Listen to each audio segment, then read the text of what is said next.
Hey y'all, welcome back to Just Goodness 333 Little Homestead. I'm here in South Florida today and it is pouring the rain for like the 5 millionth day in a row, and I'm trying to be positive, right? But today I'm just not feeling it. Rain, rain, go away. Today we're going to make some mayonnaise. We're going to make it from scratch. No artificial anything, no preservatives, no nothing, just taking good care of ourselves and good care of our family. And I made this video earlier today, and there was no SD card in the camera. No, I'm sorry, there was. It was not recording. It was malfunctioning or something, and I tried to wipe it clean and I think I broke it. So here I am on my phone in my kitchen on a very rainy August Florida afternoon.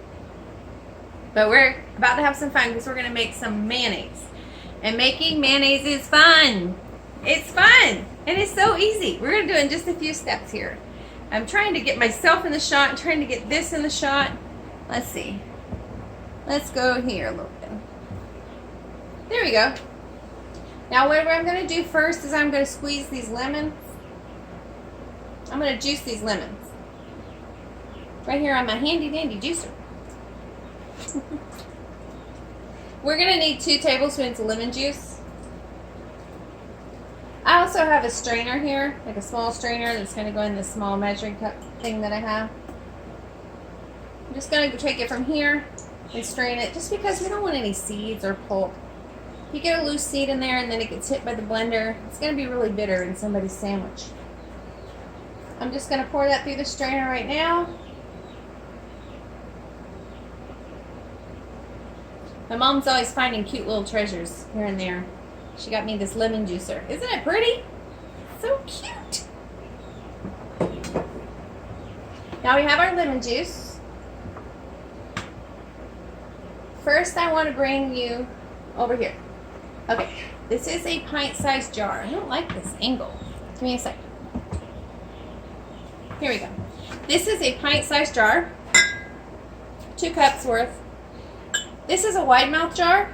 I chose the wide mouth jar instead of this pretty jar that I have from Better Home and Garden. See? I made my ketchup in this and I mixed it with a fork. But I need to use my immersion blender for this. So I am going to use a wide mouth jar so the blender fits in. First thing I'm going to do is use 1 cup of a very light oil. Today I'm using sunflower oil.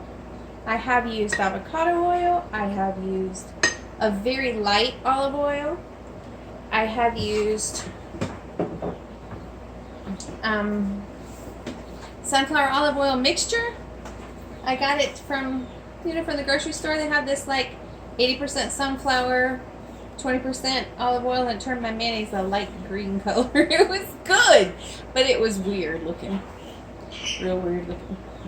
Okay, so into this we are going to put, almost put the whole thing. We're going to put 1/8 of a teaspoon of salt. And you will need the salt. It's not a lot. 1/8 of a teaspoon for all of this is not a lot. Let's think about how you use mayonnaise. You use it sparingly, spread it around. We're going to put 2 tablespoons of lemon juice in here. You can use the lemon juice from the bottle. I just kind of like the extra freshness, I guess would be a good word, from the fresh squeezed. Oh, that's fresh squeezed. It would be fresh. Alright, what's left? We have eggs. And even though it's hot in the summertime, my girls are still popping out a few of these things. I'll be glad when it cools off and we can start getting everybody lay an egg a day. Just going to dump all of this into the jar. And as far as your ingredients go, that's it. But there's one more step because that ain't mayonnaise. Alright, we're going to put the immersion blender in. We're going to take it all the way to the bottom. And then on low, I'm just going to turn it on. It's going to be a little loud. You're going to watch as the bottom half emulsifies. Now this will not work without the egg.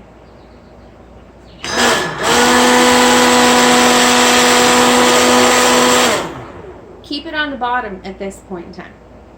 Keep the blender at the bottom of the cup until you hear the motor stressing. You know how it'll get that change in sound. You don't like my sound effects? That change in sound here. We're going to keep this at the bottom. You'll hear the motor when it starts to, like, you know, do that thing. And then we're going to stop and we're going to begin to stir it and move it around.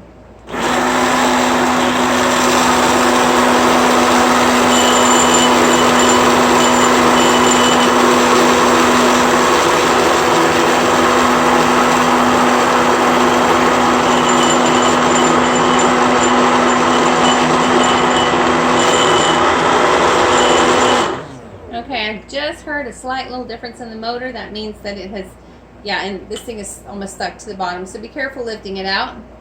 We're going to pull it up and give it a little clean off. I'm just going to, you know, kind of, there's oil at the top. Can you see this? You can see that there's still oil at the top of it. The bottom half is blended. So I'm going to put this in and go down. Get the little holes in the blender below the surface, or else you're going to splat yourself. I'm just going to start going up and down very slowly. Ooh, I splattered myself.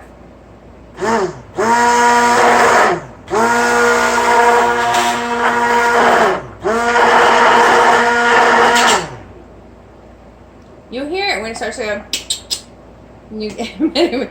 Don't pull it up any further after.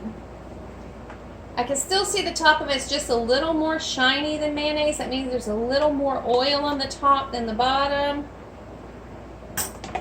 And there we go.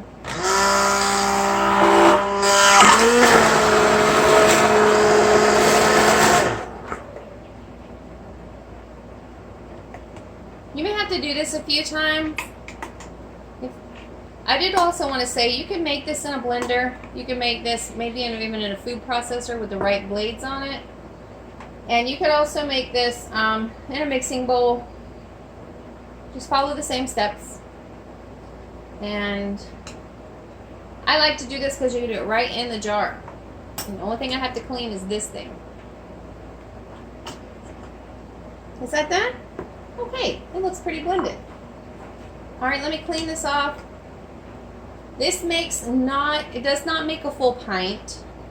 So for people who like to do nerdy kitchen math, that's where we calculate how much it costs us to make something versus how much it costs to buy it in the store. This is not a full 2 cups. It's not a full pint. I just have this in here because this is a nice jar to keep it in. This is more than a cup. It's probably like a cup and a half. So it's actually to about right here on the jar. It's about a cup and a half. Remember we started with a cup of oil. Now this isn't going to taste so great right either because it's warm. It's warm. But after it goes in the fridge and it sets a little while. Ooh. Now see, I like my mayo really tangy. So I have 2 tablespoons of lemon juice. If you don't want to taste your mayonnaise and you don't want it really tangy, then maybe start with 1. You can always blend some more in later, you know? You can always just whip it in later. With a mixer, you can, you know, if you decide to add more. That's good. I like some real tangy mayo. That's going to be even better after it sits in the fridge. I'm so happy that I got this video done for you guys. Because I made the whole darn thing earlier and the camera was not on board. Well, listen, this is Sherilyn from Just Goodness 333 Little Homestead. We do backyard gardening in South Florida where it's hot. And now it's really rainy. And we do all kinds of stuff. We're going to be doing DIYs, how to make your own chalk paint. You're going to be painting furniture, you're going to be fixing stuff, building stuff, and gardening, starting new ground. I'm really looking forward to building a good food community in our area. So please, everybody, if you like what you saw today, share it. Give me a thumbs up. If you're watching this on Facebook, please go over to YouTube and Subscribe, like my channel if you'd like to see more videos and see what we're doing here at the little homestead. Well, this is Sherilyn at Just Goodness 333, and one day I'll tell y'all what that means. Bye, y'all.